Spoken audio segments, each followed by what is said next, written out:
Les 10 et 11 juin 2021, les vallées de la Bruche et de Villers ont accueilli sur leur territoire la 4e édition du concours général agricole des pratiques agroécologiques prairies, plus connu sous le nom de concours des prairies fleuries.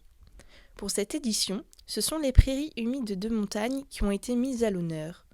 11 exploitations agricoles ont choisi d'inscrire leurs plus belles prairies pour tenter d'atteindre la première place et ainsi participer à la finale nationale qui aura lieu à Paris en 2022.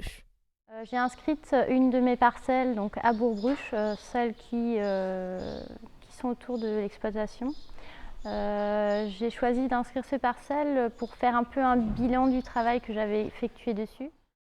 Pour distinguer les pratiques favorisant les équilibres agroécologiques, un jury composé d'experts va observer et analyser plusieurs critères. Bien sûr, on regarde la production des parcelles, c'est essentiel pour le bilan fourrager des exploitants. Mais bien au-delà de la production fourragère, on s'intéresse à la qualité du fourrage et puis à des propriétés auxquelles tout le monde n'est pas forcément sensible, mais qui sont très importantes. Une de ces propriétés, c'est notamment la souplesse d'exploitation, à savoir est-ce que la prairie va pouvoir être exploitée longtemps sans perte de qualité, mais aussi des choses comme la valeur de la prairie pour la santé animale. Donc en fait, l'objectif, c'est de voir comment des agriculteurs peuvent valoriser la biodiversité dans le processus de production. Donc on ne regarde pas simplement l'agriculteur comme l'effet de ses pratiques sur la biodiversité, mais aussi comment est-ce qu'il intègre la biodiversité dans sa production. Évaluer une prairie sur le plan botanique et écologique, on se base d'abord sur une liste d'espèces. La liste d'espèces brutes apporte assez peu d'informations. Donc on regarde si parmi ces espèces on trouve un certain nombre de plantes rares.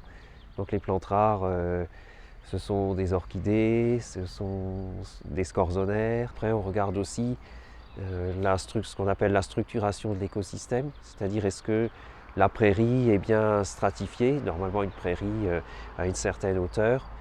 Donc ça peut être 1 mètre, 1,50 m, et puis il y a différentes couches de végétation et on observe, on regarde si on a bien ces différentes couches de végétation. Les prairies qu'on a vues, on a vu des prairies humides plutôt, qui étaient en général en fond de vallée.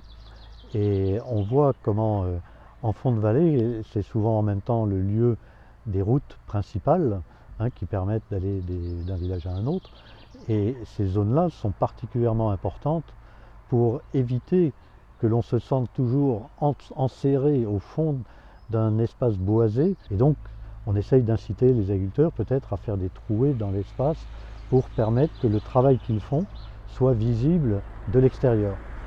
Dans d'autres cas, eh bien, on a des prairies qui peuvent peut-être être un peu grandes.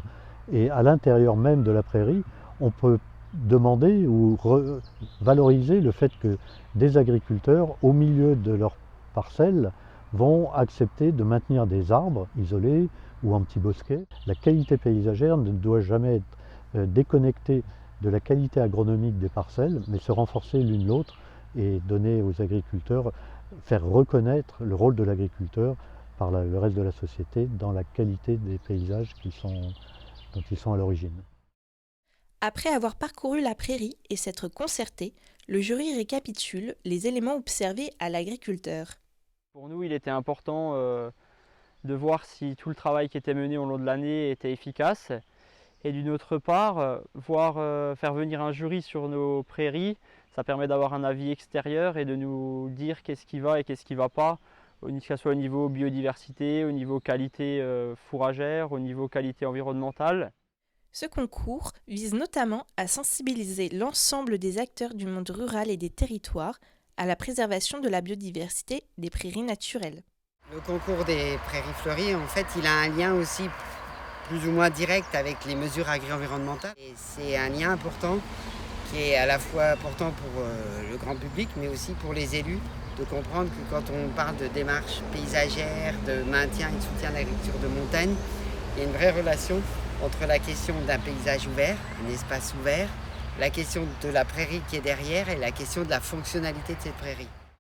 Ce concours est également un outil pour communiquer sur le lien entre biodiversité et qualité des produits.